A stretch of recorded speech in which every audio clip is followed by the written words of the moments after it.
Carpentry by NJT is based in the western suburbs and has many years of experience to assist you in sourcing any and all of your carpentry needs. Carpentry by NJT are great supporters of local soccer clubs in Melbourne's western suburbs, including ambitious State League One outfit Sydenham Park Soccer Club. Home Builders Corp, meanwhile, is a Melbourne-based construction company by the same owners with more than 15 years' experience. Home Builders Corp specialises in new homes and unit developments. With attention to detail, they work to the highest standard to satisfy their customers with a very quick turnaround. For further details about how either Carpentry by NJT or Home Builders Corp can help you, contact owner-manager Nick on 0410 576 018 or via email at nick@homebuilderscorp.com.au. Carpentry by NJT and Home Builders Corp are the proud major sponsors of the Football Out West show.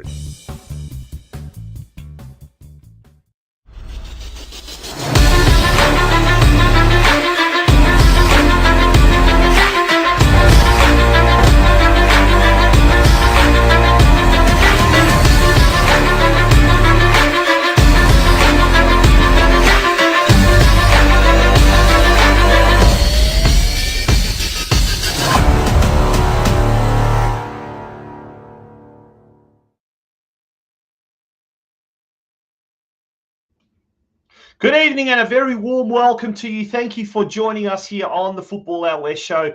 My name's Tonchi Prusak. It's going to be a massive show. It's going to be an epic show as we start to make the countdown towards the end of the season. It's, as we said, huge show. We're going to get us straight into it. A big welcome to my co-host, Steve Curtin. Good evening, Steve. Where do we start with tonight's show? But first of all, good evening. How are you? Yeah, good. Thanks, Tonchi. Where do we start? That is a great question because we talk about at different times the chaos competition in NPL2. It's like our whole game is a chaos all around the nation at the moment. Front page news everywhere and pandemonium last night, heart-stopping moments. But the crazy penalty shootouts have continued today as well if you've been watching any Australia Cup action. It hasn't stopped.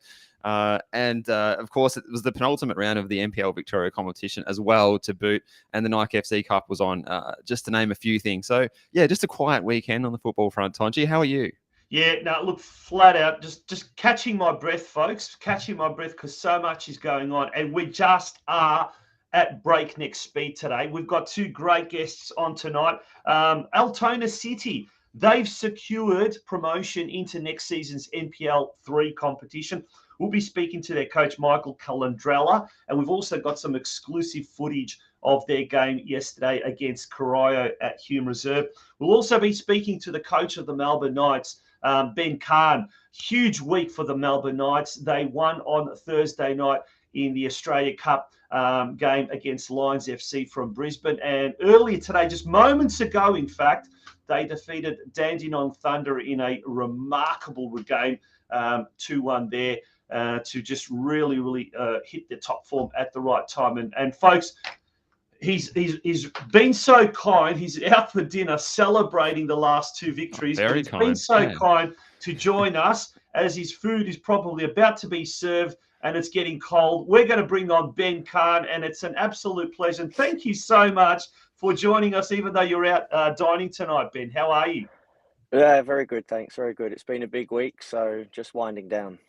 Oh, mate, look, thank you once again for joining us. You are out for dinner tonight celebrating the last few weeks. But let's talk about earlier today. There was a bit of technical glitches for those trying to tune into NPL TV, but the end result was a 2-1 win for you guys, which is a great result considering, days earlier you had a big game against Lions FC in the Australia Cup. We'll get to that a bit later on. But how did you see today's game?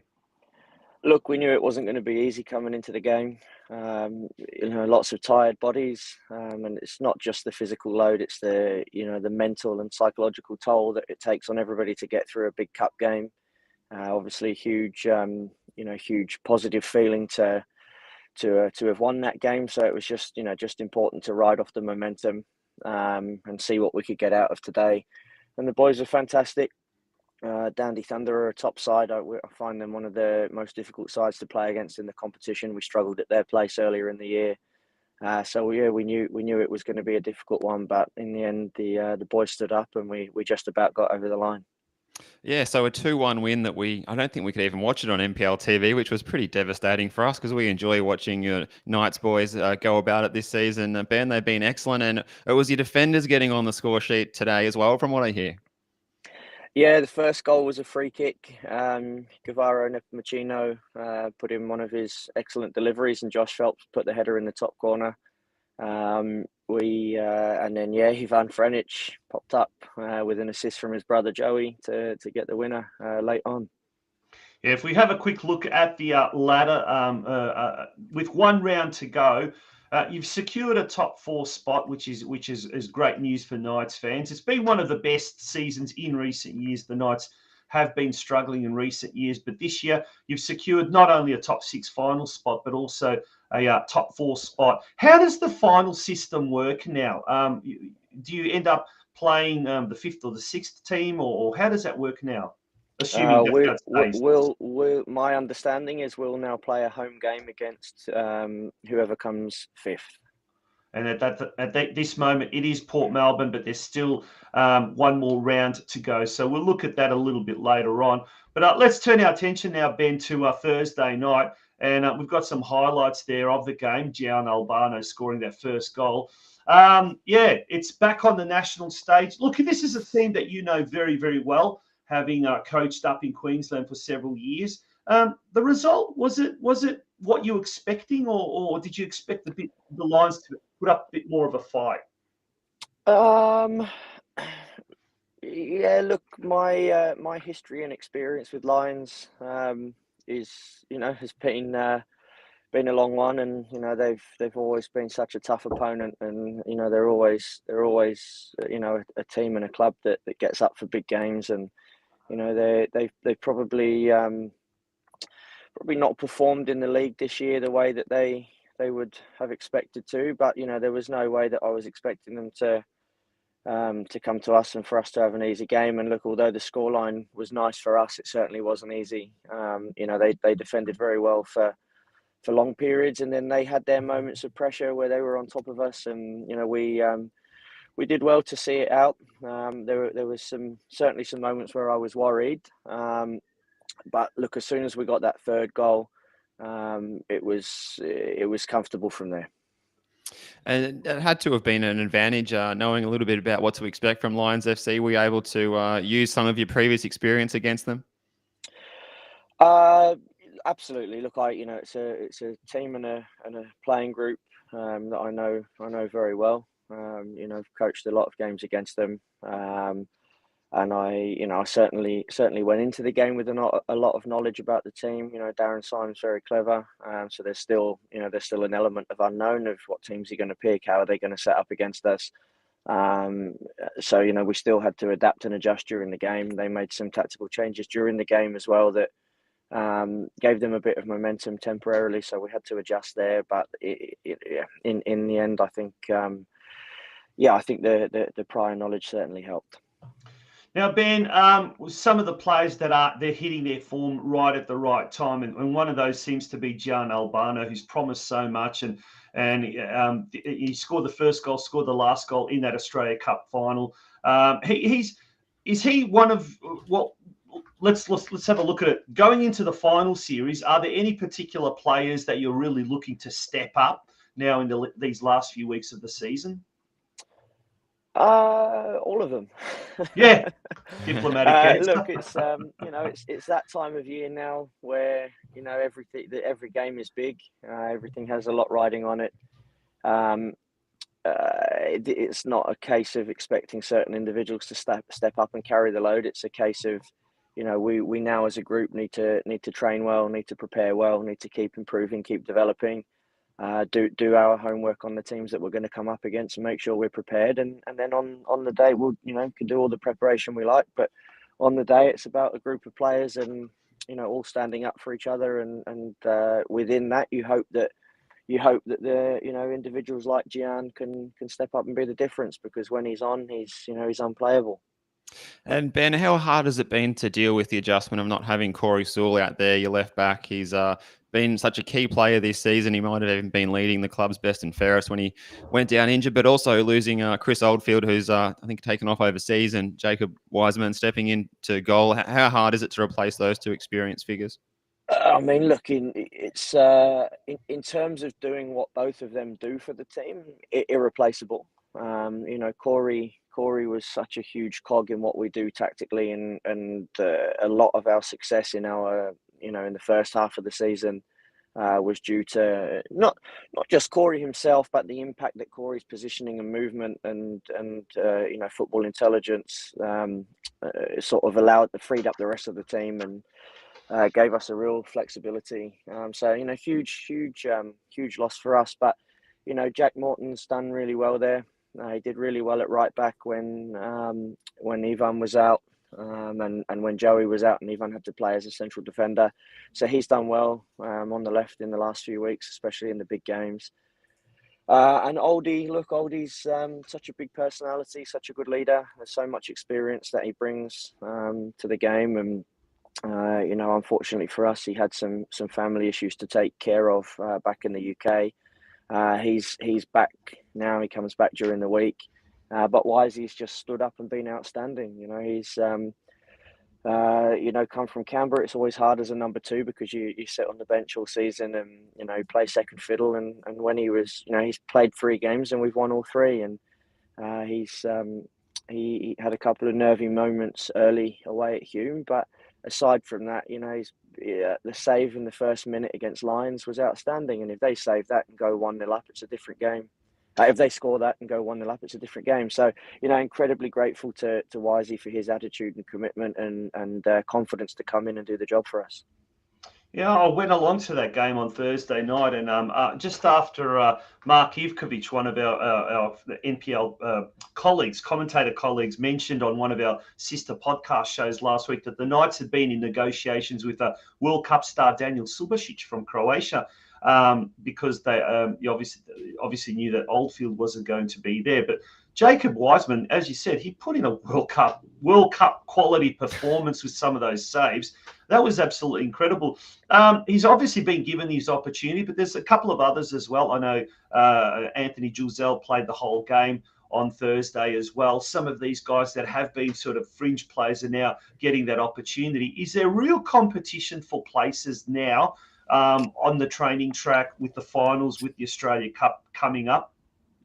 For sure. Look, Jersey was an integral part of the early season run and the form that we had. He got an injury and a niggle, and it took him a bit of time to come back in. And when you get injured, the other people can step in and do well.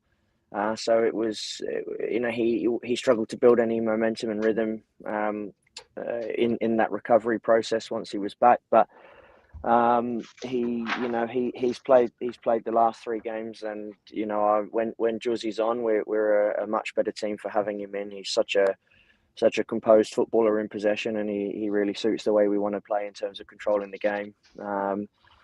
And look, the competition's strong. We're at a point now where everybody bar Corey Sewell is fit, fresh, and available, and I've got some very difficult decisions to make as we go forward into the finals and the cup. And as a coach, I'm very grateful to have so many good players and so much depth at my disposal coming into this run home. Part of my job is, unfortunately, having to make decisions that upset people, but the group is very strong. The attitude of those boys is very strong, and they're all there to push each other, and I'm sure they're all ready to take their chance when it comes.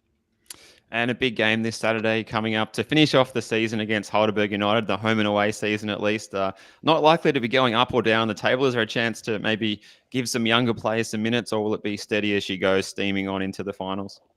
We'll see tomorrow how everybody's recovered and pulled up from today. We'll obviously do a review on yellow cards and anybody that's in danger. And we'll make some decisions around how we manage that game.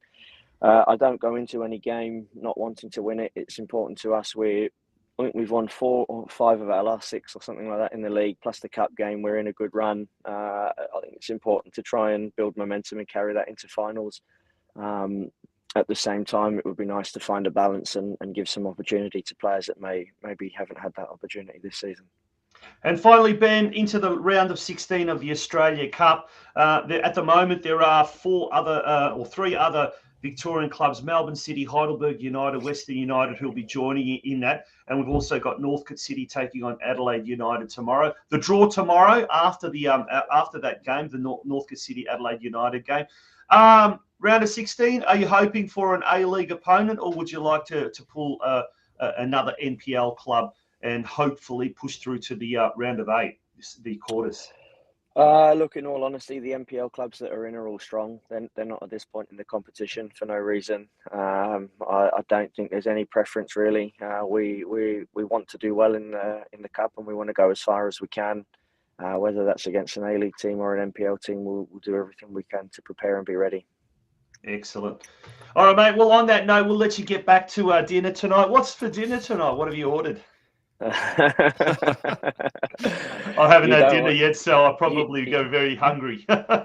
You don't want to know. I've ordered off the kids' menu. I don't eat big meals after a game. All right, you go enjoy the kiddie meals. But either way, thank you very much for joining us tonight, and all the very best for the weeks ahead. Yeah. It's going to be a huge couple of weeks for the Melbourne Knights, that's for sure. Thanks very much. Appreciate it. Thanks, Ben. All the best. See you. Ben CAHN, the coach of the Melbourne Knights. He was very kind of him to join us, Steve, tonight. We're going to... very kind indeed, yes. Yeah. We'll take a very quick break. When we return, it's basically the news desk time, and we'll be covering a lot in our news desk. And then a little bit later on, around about 8:45, in about half an hour's time, we'll be also catching up with the Altona City coach who's been on our show earlier this year, Michael Calandrella. His side, Altona City, have got promoted and are the champions of State League One. They will be playing NPL3 football next year. So there's a lot of news to get through. Folks, stay with us. The news desk coming up.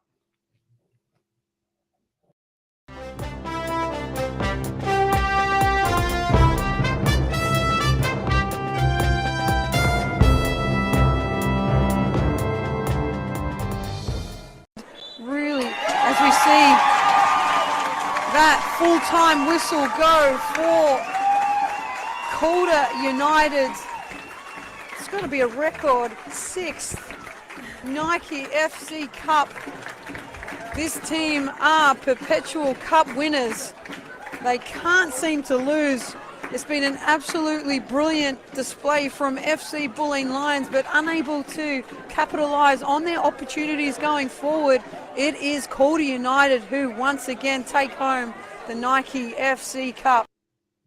Well, there you have it, folks. Just moments earlier, it was Calder United, Steve, for a record 6th time taking out the Nike FC Cup. Yeah, 6 in a row they've made it. They've won it every year since 2017, with the exception of 2020 when it wasn't contested. It was a 2-0 win over the Bulleen Lions today at the new home of the Matildas there at Bundoora up in Plenty Road.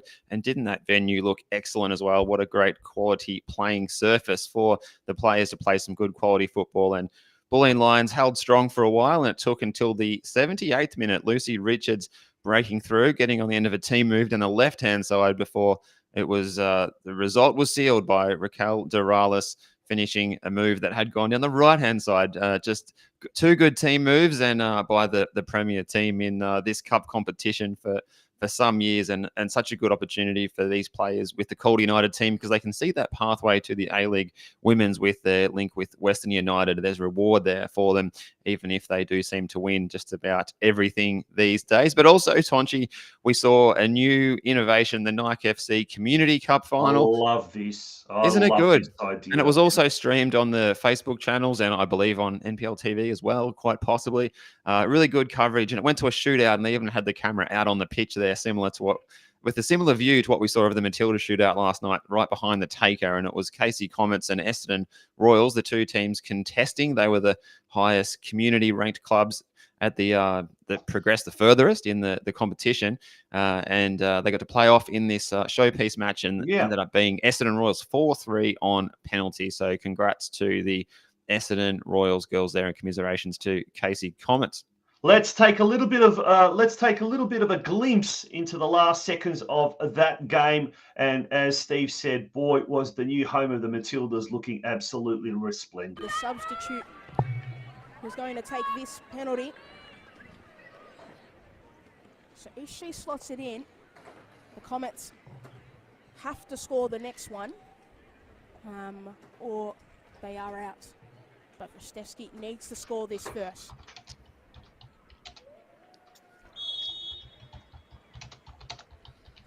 Rostevsky, and she finds the back of the net. Bennett didn't move off her line.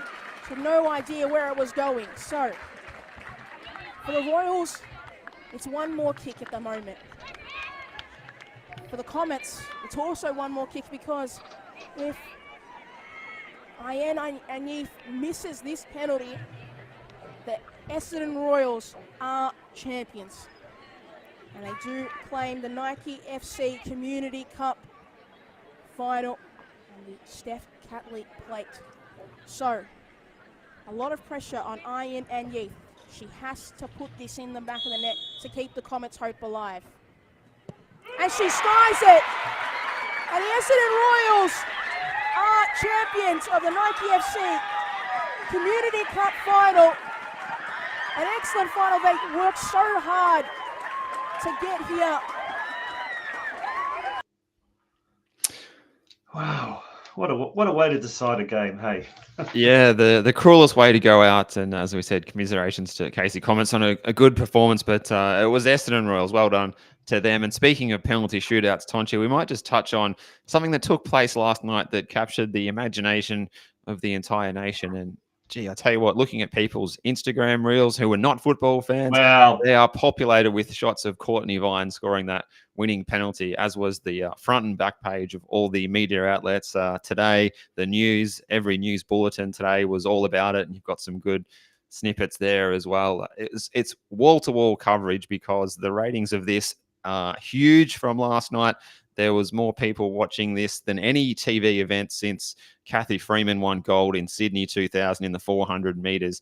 And it's built up perfectly, as well. As, you know, Sam Kerr said before the tournament that she wants this to be her, Kathy Freeman moment. Well, if we get to the final, we might actually eclipse Kathy's famous 400 meters and that amazing call of it by Bruce McAvaney back then. But look at those numbers, absolutely incredible. Gosh. And it was great watching the game last night. I was in I was calling it at Avenger Park beforehand, and we went a bit overtime. Unfortunately, there was, I think, a total of 11 minutes of added time in that fixture across the two halves, and it caused us to get to the pub a little bit late, and I was absolutely drenched, as was my co-commentator Mark Ivkovic yesterday. But turned up to the pub absolutely wet and soaking, but didn't mind at all, because the excitement was through the roof. And then out on Sydney Road after the game, cars going past and beeping horns and cheering, and the whole nation is well and truly behind this team. It's probably an understatement. There you go. When you says #1 rating TV sport program of the past decade, I don't know, is it just talking about Channel 7 or just generally? But that is amazing figures. And look, the whole country is jumping on the bandwagon. And look, it's great to see. Look, political opinions aside and all of that kind of stuff, and we know that once this is all finished, I'm sure everyone's going to go back to their AFL, or if you're watching from the northern states, back to the NRL. But our colleague Craig Filer, who's unfortunately out of action, and speaking of posts and jumping on board and all of that kind of stuff. Actually, that wasn't him. That here he is. This is his comment. This is his post. I love this. And absolutely fantastic from the Matildas against the #5 best ranked team in France. The Australian public have well and truly embraced not only the FIFA World Cup, but football, soccer for the uneducated. Love it, Craig, in general, and with record crowds and participation across the country at an all-time high. But this is the beauty. Surely it's now time for the federal and state governments of this country to wake up and start to invest in the infrastructure that will ensure the future of the world game once the World Cup finishes for the next generation. Now, after he said it, this is the comment of the century. Melissa Barbieri, a footballing legend here in Victoria, and she was actually involved in the co-presenting of the Nike FC Cup earlier today. She's made this comment in a newspaper article during the week. Albanese keeps talking about this freaking public holiday. How about you just effing fund our sport properly? Oh, I love it. I love it. He doesn't mince her words, Melissa. No. And you wouldn't want to be on the end of a tirade from her either, because I've seen that when she's been out in the park, and it's not something for the faint of heart. So, Albo, if you're watching tonight, I'm sure. Look, he's a big fan of football out west, and he can get the message that it's time. It's time. And it is. Look, there's statistics galore of how little funding in proportion to all the other sports football gets, and well done to the Matildas, but well done to all of the people behind the scenes that have pushed football, pushed women's football, it's just a whole movement. Now, if we can achieve this with very, very limited resources, imagine what can be done if we start to get a little bit of fair dinkum funding our way. But look, in the meantime. Oh, sorry, Steve. Well, I can only imagine the amount of interest in taking up the sport for juniors, junior girls and boys that comes from this, and the amount of facilities that we have. We can only use whatever we can get. We can only use more. Yeah, absolutely. Let's hope this is the start of something big. And I know someone was saying, "Oh, it's a turning point." Well, hopefully, it is a turning point in Australian football, because the world. Well, let's make it a turning point. Let's make it that now. Now, what I would suggest to everyone listening here, viewing, watching, get in contact with your local MP. Get in contact. Now is the time to really send them a letter, send them an email, nicely, of course, but really put the point through that we as a footballing community really want these people who represent us, or so they say, who represent us, to really put their money where their mouth is and to support this program. I know at a local level in Geelong, there was a horror story just last week where a local girls team was training at these substandard facilities.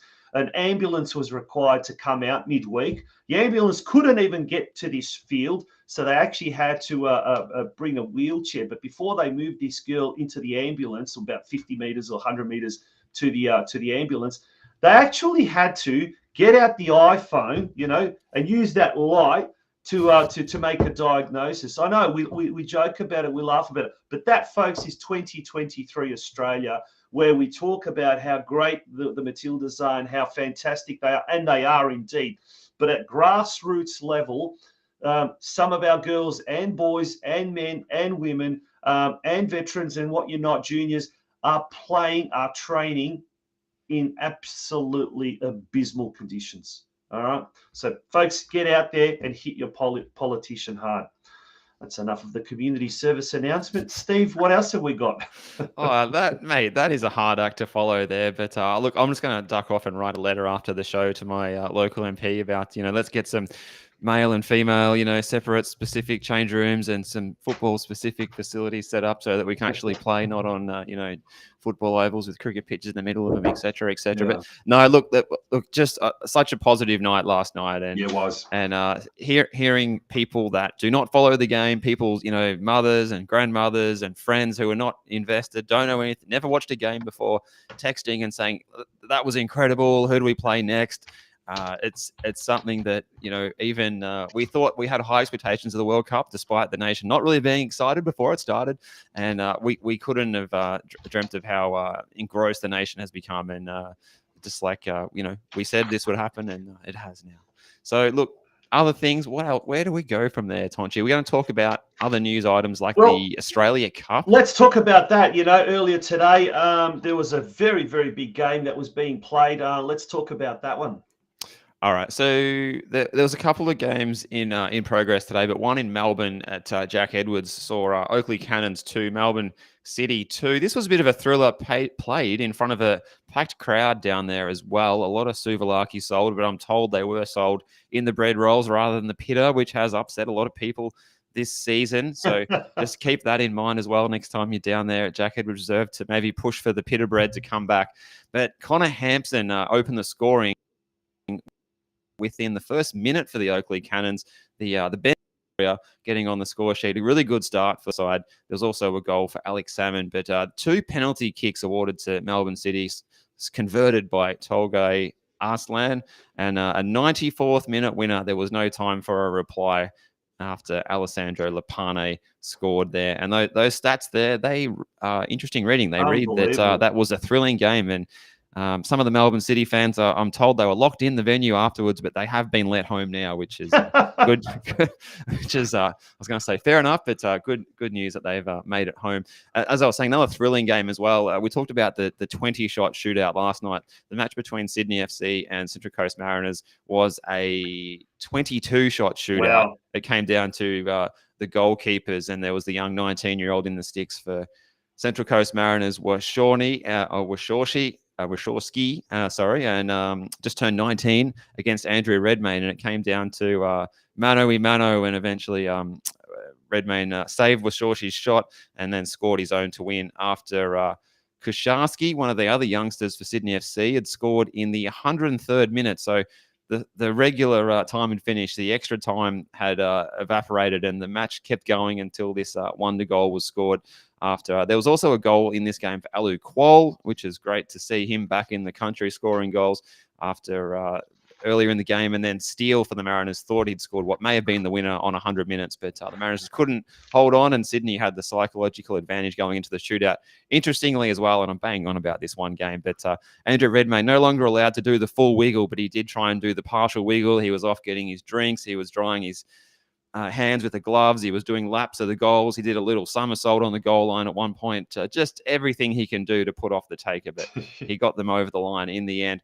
But an exciting week of Australia Cup, and isn't it funny? They've been cramming them in between the World Cup matches as well. Wins also for Inter Lions. We've talked about the Knights getting their win over Queensland Lions. Heidelberg United, the other Victorian side, went up to Moreton Bay United and had a nice 3-0 win with Shepherd Pinn and Alice scoring the goals. And in other Victorian action, Western United on Wednesday were 4-0 winners up in the Newcastle in the Hunter region. Bottich, Ruse, and 2 goals for Lockie Wales. So all of those sides progressing. Some of the other teams getting through: Western Sydney Wanderers, Gold Coast Knights, Wellington Phoenix, Metro Stars, not Inglewood, Sydney United, and Mount Druitt Town Rangers. Those matches started Friday before last. So, yeah, we've nearly got there, and we've got a couple more matches to come. If you're in the Melbourne metro area, you can go to Northcote City and Adelaide United at John Cain Memorial Reserve. That's tomorrow at 7:30. And there's also a bit of a derby in Western Sydney, Campbelltown against Macarthur, and an all A-League battle at Newcastle with the Jets facing the Raw. Yeah, the big draw happening tomorrow night after the conclusion of those games. Yeah, but let's turn our attention now to the NPL Victoria competition. We touched on it with Ben CAHN, the Melbourne Knights coach. That was a moments early, about an hour ago. Green Gully went down to Heidelberg United 2-1. Wow, because Green Gully will be missing this year's final series. That has now been confirmed, that the sides that will play in the final series are Avondale, South Melbourne, Oakleigh, Cannon, Melbourne Knights, Port Melbourne, and Altona Magic. But all the interest is surrounding now at the other end of the competition standings. Now, Heidelberg plays South Melbourne during the week. That's the last of the catch-up games. Now, South Melbourne, if they draw or lose, and Heidelberg are at the moment in very, very good form, I would not be surprised if that happens, because this is the big derby, the biggest derby of them all, the big Greek derby. Steve, South Melbourne travel to North Geelong next Saturday. Now, North Geelong needs to defeat South Melbourne. 24 hours ago, you probably would have thought, there's no chance of that happening. But if South Melbourne draw or lose to Heidelberg, that's it. Avondale's taken the title, the minor premiership. Will South Melbourne play a youth team? Will they then just, give some of their youngsters a go, hence giving North Geelong an opportunity to, on the final day of the season, escape relegation?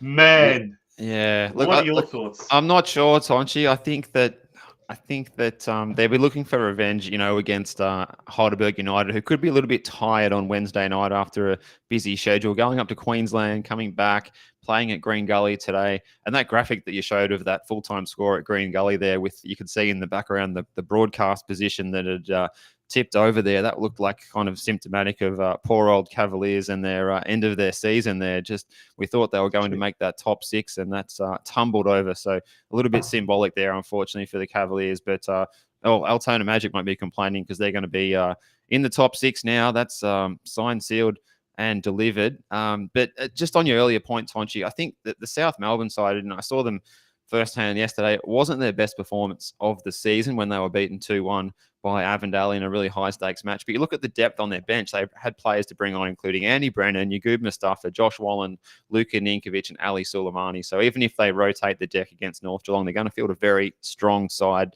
nonetheless, and it will be a tough one for North Geelong. But it's funny, though, we get to this point in the season, one round to go, and we've got a few teams that have been struggling, but not one of them is confirmed to be relegated after the second last round, which is a surprise because you sort of thought that by this time we might have had at least one team, or maybe both, would be locked away to the confines of a new lower division next season, but it's not the case.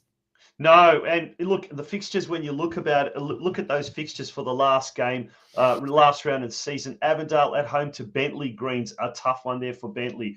Oakleigh Cannons hosting Moreland City, a tough one there for Moreland City. As I mentioned, North Geelong hosting South Melbourne at Alco Park. So top 3 against the bottom 3 in the final round. Yeah, it's exactly right. It is exactly right. It's absolutely insane. Like you just wouldn't read about it. Heidelberg United at home to Melbourne Knights, Port Melbourne Sharks at home to Altona Magic, St Albans Saints, who recorded a narrow but very, very important win over Moreland City yesterday. I think it was 1-0, was it? Or 2? Is that right? I can't remember. It was St Albans 1, Moreland 0, yeah. Moreland 0. So they now come up against Green Gully in the big Western Suburban Derby next week at Churchill Reserve. And I guess bragging rights are up, but St Albans are safe. And Dandenong Thunder at home to Hume City. So all games kick off at 3 p.m. All games on the Saturday. What a not so much for the well, it still might be a chance. Look, South Melbourne, if they end up defeating Heidelberg midweek, they still stand a very, very slim chance of taking out the minor premiership, although highly unlikely. But mate. Let's move along to NPL2, and then we'll look at NPL3 very, very quickly, and then it's time for our second guest. But let's turn our attention to NPL2, the competition of chaos. Steve. It is indeed. Plenty of goals again, although there wasn't any on Friday night at Werribee City 0, Langwarrin 0. There was a resounding win for Manningham United Blues, who... they impressed me last time I saw them, and they've come home with a wet sail. 5-0 winners over Kingston City. Everson scoring the hat-trick in that one. So they're moving up into third. So they're in promotion contention. Moreland Zebras also banging in the goals. Five goals, or should I say Brunswick Juventus, despite being in the bottom 2. A 5-2 win over Melbourne City. It was honours even between Northcote City and Western United. Now, Western United playing for promotion in this match. Laval had opened the scoring for them on 29 minutes, but they managed to concede at the worst possible time a goal to Ishida for Northcote City in the 91st minute to miss out on their chance to get promotion a week early, but they'll go again this week. And to try and get there, Brunswick City were 4-1 winners in a local northern suburbs derby against Pascoe Vale. A Lions derby in the east at Gardeners Creek. We saw Eastern Lions 2, Preston Lions 1. We've got one game to go as well tomorrow at 8:15 at the Veneto Club. It's the Bulleen Lions and Dandenong City. Yeah, if we turn our attention now to the final round next week, once again, all games kick off at the same time, Saturday afternoon at 3 p.m. There's a lot of interest in the top 2 spots or the promotion spots. There's also going to be a lot of interest in the bottom, who's going to avoid relegation. Preston Lions at home to Brunswick City, a big game in the context of whether or not Brunswick City will survive. A win for Brunswick City, and that's it. Everything is sorted. The Brunswick Juventus, well, not really, because Werribee City will also have a game here against, guess what, Pascoe Vale. Now, Pascoe Vale, they're relegated, but they could have a big bearing on what happens here. Now, should Pascoe Vale defeat Werribee City, for example, and Brunswick City and Brunswick Juventus manage to get points and wins, well, Werribee City will get relegated. That's something not our mate Craig Filer wants to know about. But Brunswick Juventus travel to Langwarrin. Dandenong City are at home to Eastern Lions. So they've got destiny in their hand. If they beat Bulleen tomorrow, and if they beat Eastern Lions at home on Saturday, they are the champions. In fact, if they defeat Bulleen tomorrow, they secured promotion back into NPL for next season. Melbourne City hosting Kingston City. Wow. Manningham United Blues taking on Northcote City. Bulleen Lions at home to Western United. So these are going to be incredible games to say the least. But the competition of chaos is drawing to a close, and right at the very, very end, Steve, it's throwing up all sorts of unexpected outcomes, isn't it? It is, and it would only be fitting, Tonchi, if the final day of the season with all the concurrent matches just saw the most infinite amount of chaos possible. Let's wait and see. It's going to be a lot happening next Saturday at 3 o'clock with NPL top tier and NPL2 all happening at the same time to decide their seasons. And let's have a look at NPL3. Yeah, so match day 21 of 22 took place, and those results from the weekend, it was a good weekend for Essendon Royals. 3-0 winners over Box Hill United on Friday night. Then yesterday saw Ballarat City 1, Caroline Springs George Cross 2, Doveton 0, North Sunshine Eagles 5. A good win for the Eagles on the road. Beau Morris also had a good afternoon yesterday. 7-1 winners over Nunawading City. It was a good home outing for Goulburn Valley Suns up at Shepparton, 1-0 against the visiting Geelong Soccer Club. And the other match that took place today, this afternoon, it was Burundara Carey Eagles 2, Melbourne Victory Reserves 1. Well, no matter what happens in the last round of the season, everything has been sorted out in NPL3. Caroline Springs George Cross, they are the champions. They are promoted to NPL2 next season.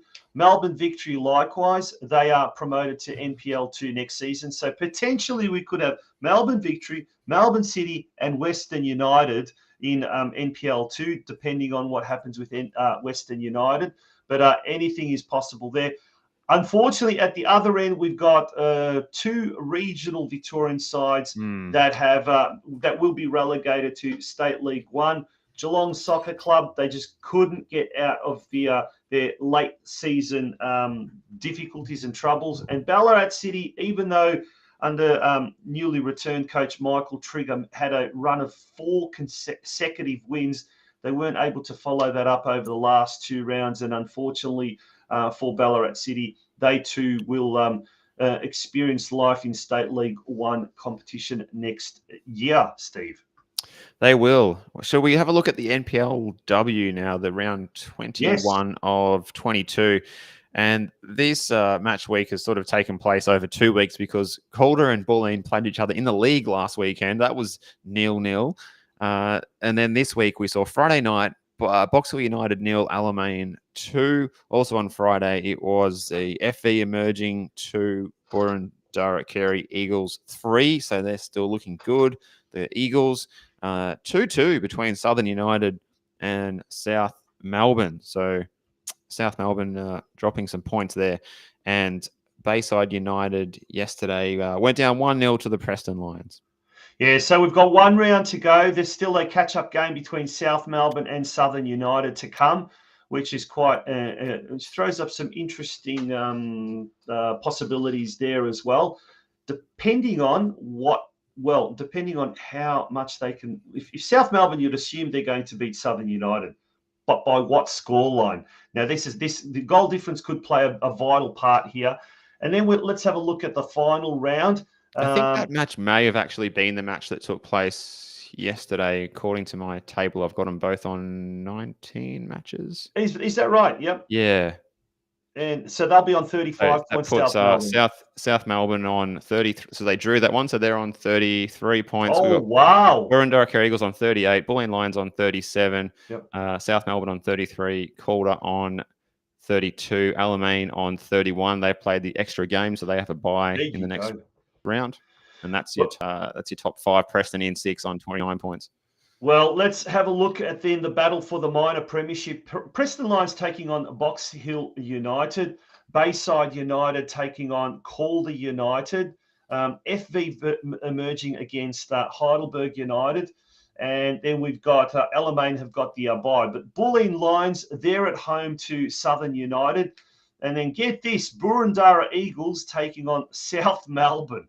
Wow. So that's certainly going to go all the way down to the wire. But the battle for the top 4 spot, it's still alive and well. Although really Alamein, they can't do it. They can't do it. And really, to be honest, well, Preston Lions, they won't be able to beat South Melbourne or Calder United. So really, pretty much that's it. Boroondara Kerry Eagles, FC Bulleen Lions, Calder United, and South Melbourne make up the top 4. It's just a matter of what order they finish in now for Exactly that finals, the final series. Looking forward to the NPL Women's Final Series. A couple of elimination finals happening on the weekend of the 25th, the preliminary on the weekend of the 1st, and then the final the week after that. The newsman, Brenton Ray, comes good, as he does all the time. And he's just popped up on the comment section and said the NPLW last round has been moved to Friday night due to the FIFA Women's World Cup final next Sunday. Yes, indeed. And that is something that we're going to have to also think about what we are going to do come next Sunday as well. We may well have a show earlier in the afternoon as a preview to the World Cup. But stay tuned during the week and we'll find out a little bit later on about that. Johnny Lou, will the National Second Division go ahead next season? That's an interesting comment. Well, on one of our sister podcasts, the Oz Crows Soccer Show, we had Mark Ivkovic as a special guest last Tuesday. And he's got some inside information all the time, Mark. And he actually says that it would take a miracle for the National Second Division to get off the ground. And if it does, it'll probably be in some form of a modified version, if that, because there is a lot of issues and a lot of talk about the financial requirements that the Football Australia is asking or seeking of individual clubs. But look, I'm sure we'll find that out in the next few weeks exactly what is going on. It's a shame because this, the momentum at the moment, it would be the perfect time to kick off something like this, and then also a plan for a division, an equivalent division for women's football as well.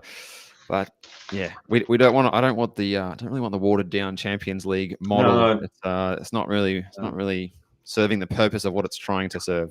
Well, maybe the federal government will dip in a couple of, $10-20 million to finance the first year of a national second division and maybe an expanded version of the A-League. We are going to see A-League Women's. We are going to see an expanded version of the A-League Women's next year with Central Coast coming. Now, speaking of this Central Coast, Steve, apparently I read somewhere, and if you might know, that the Lionesses, the English national team, left the Central Coast Mariners something like $500,000 worth of gym equipment that they'd been using, and they've just donated it as a gift to the Central Coast Mariners. That is an unbelievable legacy item, isn't it? $500,000 worth of gym equipment. Yeah, some of the perks of hosting the tournament, right? And the Lionesses have been having a pretty nice time of it up in Terrigal, I'm pretty sure, as well, where even if it is winter, that they're near a nice beach and there's a bit of sunshine there, and nice of them to donate the gym equipment, as long as they don't renege after we beat them in the semi-final on Wednesday night, Tonchi, of course. But also, look, plenty of teams yielding a nice harvest from the World Cup as well. Yesterday, working with Mark Ivkovic, he noticed that the Avondale players were wearing the FIFA licensed, the FIFA labelled vests when they were warming up, that it must have been left behind after Sweden had been training there. So that's a nice little touch there. They felt like they were walking a bit taller, like they were in the World Cup themselves. Speaking of our NPL commentator colleagues, Alex Sivkarovsky, also who's regularly on in the comment section and a regular viewer. Cheerio to Alex. He says no chance that it's going ahead, and he's referring to the national second division. So yeah, well, like I said, stay tuned for the next few weeks. No doubt there'll be a lot more information regarding that. But folks, we're going to take a very, very quick break, and it's time to talk men's state league football, men's state league 1 Northwest football, and we'll be speaking to the newly crowned champions of State League 1, Altona City, and we'll be speaking to their coach, Michael Calandrella, after the break. And we've also got some exclusive footage of that game that was played yesterday at Hume Reserve in Geelong. Folks, don't go away. It's the Football Out West Show, episode 124. Carpentry by NJT is based in the western suburbs and has many years of experience to assist you in sourcing any and all of your carpentry needs. Carpentry by NJT are great supporters of local soccer clubs in Melbourne's western suburbs, including ambitious State League 1 outfit Sydenham Park Soccer Club. Home Builders Corp, meanwhile, is a Melbourne-based construction company by the same owners with more than 15 years' experience. Home Builders Corp specialises in new homes and unit developments. With attention to detail, they work to the highest standard to satisfy their customers with a very quick turnaround. For further details about how either Carpentry by NJT or Home Builders Corp can help you, contact owner-manager Nick on 0410 576 018 or via email at nick@homebuilderscorp.com.au. Carpentry by NJT and Home Builders Corp are the proud major sponsors of the Football Out West Show.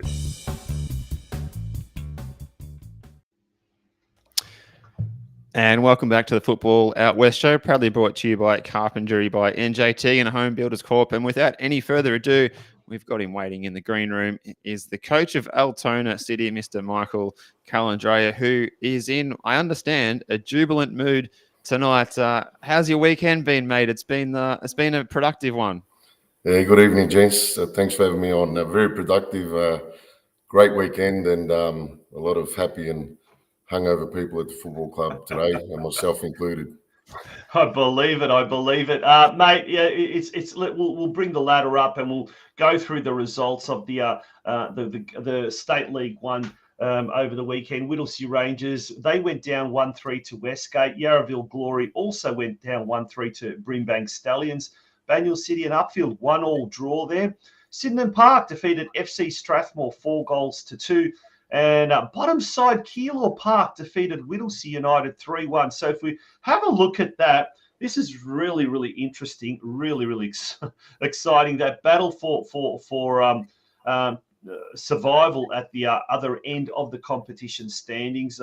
Look, any one of with 2 games to go, any one of 5 teams could still find themselves relegated. Corio, Whittlesea Rangers, Strathmore, Banyule City and Keilor Park. But if we turn our attention to the other side, up the top there, Altona City cannot be dislodged. 7 points clear of second place Sydenham Park. And look, Mick, we've got some footage of the game that was played last night. It was a tough game. It was the heavens started opening up at one stage, so it was quite wet and slippery. But mate, how did you see this game against Corio, a team that is really fighting for survival? Yeah, it was a tough game, Tonchi. I thought the first half we were fairly comfortable. They sat back quite a lot in the first half, and we managed to get a goal and go 1-0 up. But the second half was a different story. They came out fighting. Yeah, you could see that they were fighting. They're fighting for survival, and they definitely came out a different team in the second half. And they did give us a lot of problems. They got one back, and it was 1-1. And every time they went forward, they looked dangerous. But we got a penalty probably against the run of play in the second half, and we missed that. But the boys knew we needed a point to secure the championship, and I think you could see there was we were playing with a bit of pressure, and the boys just did what they had to do to get over the line and get that point, and couldn't wait for that final whistle to go and enjoy the celebrations. And what a tremendous season it's been so far. 20 games, 16 wins, 3 draws, and just the 1 loss over that time as well. But when you are going so well, you feel that pressure building up that you're trying to achieve an objective and you need to keep things going forward. How has that pressure told on both yourself and the playing group over the recent weeks? Yeah, for sure, Steve. I think that pressure increased in the last 2 or 3 weeks. We knew, what we had to do. We didn't mention it at training, and we wouldn't speak about it a lot, to be honest. But the boys knew where they sat and what had to be done to achieve the goal. And there's been probably the last 2 games, Corio and Upfield. I could see that we were tense. We played a little differently. We played with heavy shoulders, so it definitely increased. But at the same time, I think we hit the top of the table at about round 6 or round 7. And, the boys have had to deal with that every week, being on top, and everyone's coming to knock you off. So, they were accustomed to that pressure, and it did increase the last 2 weeks, but they dealt with it well, and, they're well-deserved champions.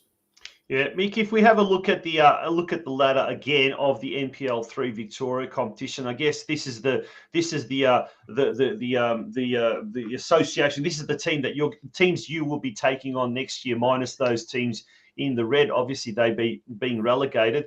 But look, Caroline Springs, another proud Maltese club. They were in State 1 last year. They got promoted first year, so they won't be there. They'll be obviously up in NPL 2. But North Sunshine Eagles, Goulburn Valley Suns, Nunawading City, Burundara, Doveton, Box Hill, Beau Morrison, Essendon Roars.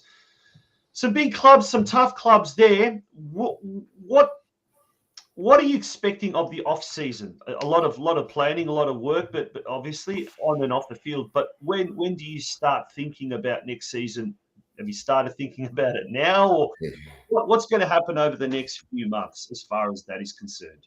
Yeah, look, I think we start planning from now. We've still got 2 games to play, obviously, but the planning's going to start immediately. I'll sit down with the club during the week and discuss next season. We know we're stepping up. It's a tough league. If you look at the teams that are going to be in that league, plus the teams coming down from NPL2 as well, Pascoval and could be Brunswick Juve or even Werribee, they're big teams. So we know it's going to be a tough league, and we have to step up as a football club, as a team, because we know we're in for a challenge. But if we prepare right, and we want to consolidate. I think the plan is, Tonch, that we don't want to be going to NPL3 and be in a fight to come back down to State 1, because we definitely don't want to come back to this league. That's for sure. So we'll consolidate. We want to be competitive in the league, and we have to do everything in our power to achieve that, and that planning starts now. And Mick, there's a string or a succession of comments in the chat here from Altona City people that are very proud at the moment. There must be some good people behind the scenes at the club, and what are the sort of things that maybe Altona City is doing well that maybe have played a big role in your year, and that other clubs will be looking to replicate, perhaps? Yeah, look, it's a beautiful club.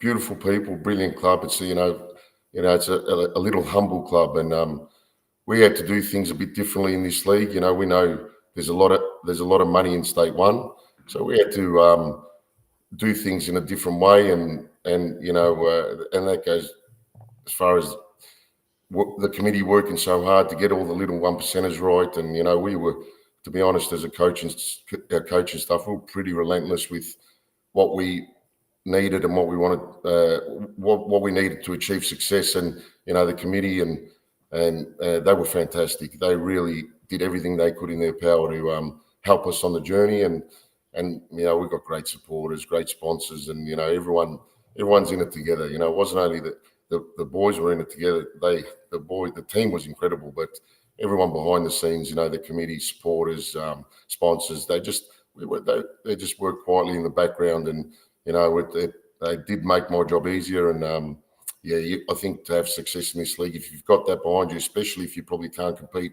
financially with some of these other teams, you really need that. And we proved that there's another way of doing it. Now, Mick, the last time we had you on the show, it just seems like it was yesterday, but it's a couple of months or whatever it was. We spoke about off the field how the club rooms and the pitch are undergoing a major reconstruction over the coming months. And so there's obviously a lot of excitement with regards to that. Now it's set in stone. You're promoted to NPL3. So there must be a lot of euphoria at the moment. And you said there's a lot of partying happening at the club last night. Is that starting to translate into more tangible thing? Are there sponsors starting to come out of the woodwork? Are there people that have been coming back to the club that haven't been involved for a long time? How can the club capitalise on this bit of excitement that's being generated on and off the field? Yeah, spot on, Tosh. Look, there's a massive buzz at the club at the moment, and we saw supporters come back to the club this year. I think they saw that things had changed a little at Altona City, especially on the field and off. And, we're supporters that have returned, and they were at every game. And as far as our sponsors go, we've got some very, very good people that are willing to help this football club, and with some great connections, and they're always willing to do what they need to do to make sure the club's moving forward. So, with the new ground, the new facility, being promoted to NPL, I think it's just going to grow, and the word's out there about Altona City, and we're in a good spot at the moment. And Mick, a couple of questions more from me as well. I can't remember the time frame for that upgrade at Kim Reserve. What that would, when that will be ready for you for next season or mid next season, and also I had to ask as well, how did that demolition party go? Yeah, well, I've just recovered from that one, and we had a party last night as well. So it's never ending at Altona. But the facility's already been knocked down. They've dug up the surface, so I think the surface will be ready or close to ready for the start of the season. The facility won't be. I think that'll be probably mid next year. So I think we may be working out of portables for the meantime, but I think the surface is on track for us to be ready to play at the start of the season, or whether we have to play a few games away in the beginning. But from what I've been told and what I've heard is that the ground will be ready, but the facility will take a few months more. Yeah, excellent. Now, if we have a look, turn our attention to the penultimate round this coming weekend. On Friday night, 3 games. Whittlesea Rangers hosting Banyule City, Yarraville hosting Westgate, Upfield at home to Sydenham Park. And then on Saturday, we've got Keilor Park hosting Corio. So it's the bottom side versus Corio. FC Strathmore against Whittlesea United. And then Brimbank Stallions at home to Altona City. The last 2 games, Mick, away from home, but it kind of doesn't really matter. But you'll be taking the party on the road now. Looking forward to that game against Brimbank Stallions. Yeah, for sure. And Tonch, I'm looking for. We've got some very good young kids in our squad, and they've stuck by us without having a heap of game time. So we're looking to reward those kids over the next couple of weeks, and they've been there, they've done all the hard yards, and it's their turn to get out on the pitch and enjoy themselves without any pressure, and show us what they can do. And it's well deserved by those boys. I'm looking forward to watching them over the next couple of weeks. Fantastic. Excellent. Well, we wish you all the best of luck for those final 2 games, Mick, so you can finish the season on a high. And I see you've got the club presentation night coming up in mid-September, so you guys better go and recover and recuperate, because I'm sure that's going to be one hell of a party as well. We might have to get our tickets for us to get to that one, Tonchi, as well. Seems like the place to be at the moment. For sure. I'd love to have you there, boys. Good on you, Mick. Well done. All the very, very Thanks, best for the off-season, and certainly life in NPL3. We'll look forward to having you on next year on the Football Out West show. Thanks so much, guys. Thanks for having me on. Thanks, Mick. Great stuff. Mick CALANDRELLA from Altona City. What a fantastic story that is, and a real, success story of 2023. And having personally been down at the club at Kim Reserve, you've got some very, very lovely people, as there are, Steve, at every club, every community club here in Victoria, and we want to celebrate those over the coming weeks, some of those successes, whether it be promotion or surviving relegation. And I tell you what, if ever there was a fine advertisement for promotion and relegation in this country, it's what's happening now and what's happening over the coming weeks, both in the NPL competitions, the NPLW, as well as also the various state leagues. Absolutely right, mate. I can't wait for next weekend's matches. It's going to be one hell of a Saturday, especially. Yeah. That brings us to the end of today's epic Football Out West show, folks. It's been an absolute corker of an episode. There's been just so much going on. This Wednesday night, before that, tomorrow night, the draw for the round of 16 of the Australia Cup, followed by Wednesday night, the big semi-final clash against England. And just a quick word, our sister podcast, the Oz Crows Soccer Show, obviously will not be going to air next on Wednesday. It will go to air on Tuesday. In the meantime, we've also got the Game of Two Halves podcast tomorrow night from 8 p.m. as well. Lots happening down Geelong Way as well. And yes, stay tuned for word during the week of what we are going to do with regard to the Football Out West show next week. Obviously, Sunday being a big, big day for hopefully a massive day for Australian football, and specifically Australian women's football, with the final of the Women's World Cup next Sunday. Spot on. Okay, folks, enjoy the week ahead. It's going to be a huge one. And good night, Steve. Good evening, Tonchi, and good evening, viewers. Good night. Bye-bye.